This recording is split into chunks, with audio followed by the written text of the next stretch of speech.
ስለዚህ የእግዚአብሔር ቤተሰቦች ጌታችን ኢየሱስ ክርስቶስ ሐሳዊ መሲህ ሲመጣ ብቻ መቅደስ ይቆማል እንጂ አሁን መቅደስ እንደማይቆም አስተምሮናል እና ያን ጊዜ የሐዲስ ኪዳን ደም እኔ ነኝ ፋሲካው እኔ ነኝ ብሎ አስተምሮ ይሄንን ከነገራቸው በኋላ ጸሎትን አስተማረ፣ ቁርባንን ሰራ፣ ረጅም ጊዜ ጸለየ።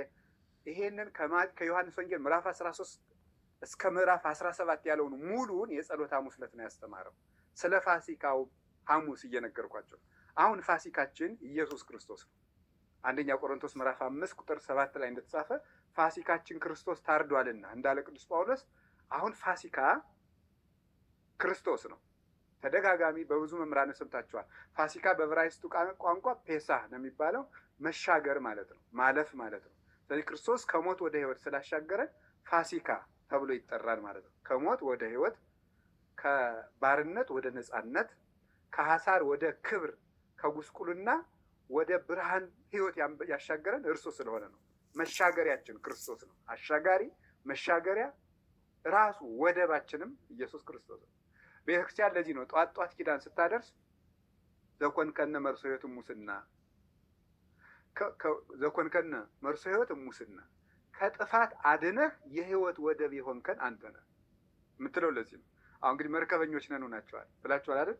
መርከብ ስታዩ እንግዲህ ወደብ ስታዩ ማን ትዝ ይላችኋል ማለት ነው? ክርስቶስ ትዝ ይላችኋል ነው። ከሕይወት ማይበሉ በዚህ ዓለም ነው የሚመሰለው። በኋላ በደንብ እነግራችኋለሁ። ይሄ ማይበሉ የባህሩ ማይበል በዚህ ዓለም ነው የሚመሰለው። ማይበል አቅጣጫው ወዴት ነው? ሀ ወደ ምስራቅ፣ ለ ወደ ምዕራብ። ወዴት ነው? እንደ ነፋሱ ነው በሉ እንጂ በሉ እንደ ነፋሱ ነው አይደል እንዴ? የዚች ዓለም አቅጣጫው እንዴት ነው? እንደ ነፋሱ ነው። ነፋሱን አይታ ነው ይህች ዓለም የምትነፍሰው። ዘንድሮ አንተ ከተሾምክ አንተን ታደንቅሃለች። በእውነቱ እንደዚህ ያለ መንግስት አይተን አናውቅም ትላለች። የዛሬ 3 ዓመት ሌላ መንግስት ደግሞ ከመጣ ያኛው ሌባ ነበር፣ እንደዚህ ያለ በፀሐይ መንግስት መጥቶልን ደግሞ እንደ ነፋሱ ነው ይህች ዓለም ማለት ነው። በጣም ሞገዱ ይህንን ዓለም ነው። መረጋጋት የለም። በቃ ባይል መናወጥ ዓለም ውስጥ ሁከት የለም። የእናንተ ህይወት ራሱ እኮ አሁን ሁከት ነው። አሁን ሰው ሁከት ውስጥ ነው። በዚህ አሁን በመጣው በቴክኖሎጂ ዓለም በጣም ብዙ መተግበሪያዎች መጥተዋል አይደል? አፕሊኬሽንስ። ያ ሁሉ በየጊዜው ክሬት የሚደረግ ለምን ይመስላችኋል? ሰውን በደንብ ለማወቅ እኮ ነው አይደለም? ነው መርካት አቅቶክ እኮ ነው። አሁን ዩቲዩብ ብቻ ይበቃ ነበር። ፌስቡክ፣ ከዛ ቲክቶክ፣ ኢንስታግራም፣ ሜሴንጀር፣ ቴሌግራም፣ ቫይበር ጨምሩ፣ ኢሞ፣ ከዛ ዋትሳፕ፣ ትዊተር፣ ሌላ በጣም ብዙ አለ ደግሞ ምናምን፣ ስካይፕም ቢሆን ዙም፣ ሌላ ደግሞ የሆነ ነገር በጣም ብዙ ነገሮች ነው ያሉት ማለት ነው። እነዚህ ሁሉ ለምንድን ነው ክሬት የተደረጉት? ሰው እንደማይረካ በደንብ ታውቋል። ስለዚህ 10 ደቂቃ ቫይበር ላይ ትቆያለህ፣ 20 ደቂቃ ቴሌግራም ላይ ትቆያለህ፣ 30 ደቂቃ ዩቲዩብ ላይ ትቆያለህ፣ 5 ደቂቃ ጉግል ላይ ትቆያለህ፣ 15 ደቂቃ ፌስቡክ ላይ ትቆያለህ፣ 20 ደቂቃ ኢንስታግራም ትቆያለህ፣ 20 ደቂቃ ሜሴንጀር ላይ ትቆያለህ፣ 10 ደቂቃ ደግሞ ያው ቴሌግራም ትቆያለህ፣ 20 እናድርገው ደግሞ መልሰን ኢሞ ውስጥ ትቆያለህ። ይሄ ሰውዬ እንዴት ያለ ጭንቅላት ነው ያለው? ከዚያ በኋላ ምንም ሀሳብ የለውም። ሁሉን አግብቶ ሁሉን ፈቶ ያድራል። በቃ እንደዚህ ነው በሀሳቡ ማለት ነው። ሁሉን ጨብጦ አንድም ግን እጁ ላይ የሌለው ሰው ሆኖ ይቀራል ማለት ነው። ዓለም ሰዎችን ልብ ብላችሁ ስሙ። ዓለም ሰዎችን የምትጎዳበት ዋናው መንገድ ምንድን ነው? ማባከን። እስኪ ማባከን ነው በሉ በደንብ አድርጎ ማባከን ማለት ነው። አንድ ጸሐፊ ስለ መነኩሴ ሲናገር የጻፈው ንገረኝ።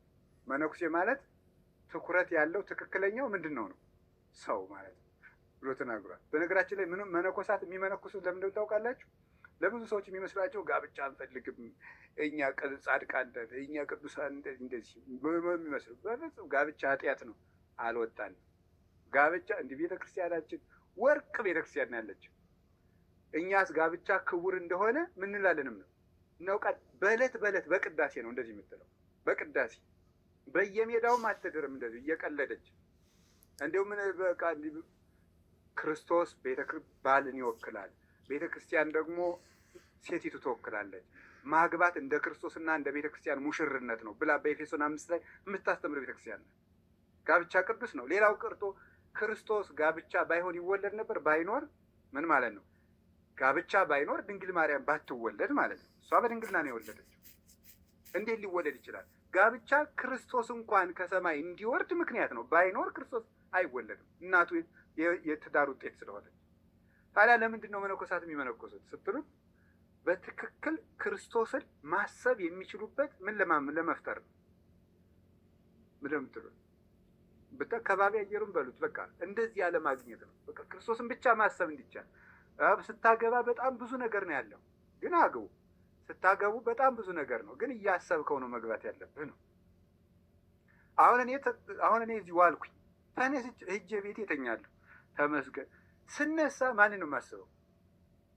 ክርስቶስን ነው የማስበው። ስትነሳ አንተ ሚስትን ነው የምታስብ። ታስባለህ ማለት ነው። ውለህ መጥተህ ውለህ ትመጣና ቀጥታ ወደ አልጋ መሄድ ትችላላችሁ? ተመስገን። እንዲያውም ዛሬ ራት አልበላ ማለት ትችላላችሁ? አትችሉም። እንዴ አታጫውተኝም እንዴ ትላለህ? አጫውተኝ እንጂ እንዴ ሆቴል መሰለ የምታድረው ሚስት እኮ ነው። ቁጭ በል እናውራኝ ትላለህ። ካላወራት ትቆጣለች። ደግሞ የማውራት ግዴታም አለብህ። ለምን? አካልህ ናት። ስለዚህ ይሄ እንዴት ሆኖ ይሆናል? ስለዚህ ያገባ ሰው ሚስቱን እንዴት ደስ እንደሚያሰኛት ምን ይላል አለ ቅዱስ ጳውሎስ? ያስባል አለ አንደኛ ቆሮንቶስ ምዕራፍ 7 ላይ።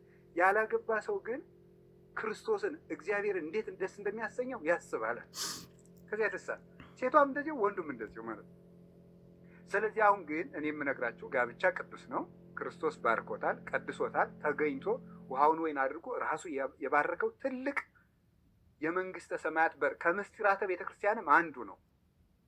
ከሰባቱ ምስጢራተ ቤተክርስቲያን አንዱ ጋብቻ ነው። ያለ ቁርባን የማይፈጸውም ለዚህ ነው። ተጠምቀህ ሳትቆር እንደማትቀረው ሁሉ አግብተህ ሳትቆር አይሆንም ማለት ነው። ክርስቶስ የሌለበት ትዳር ምንድን ነው የሚባለው? ተራ አጥር ነው፣ ስብሰባ ነው። ክርስቶስ ያለበት ትዳር ነው ትዳር የሚሆነው።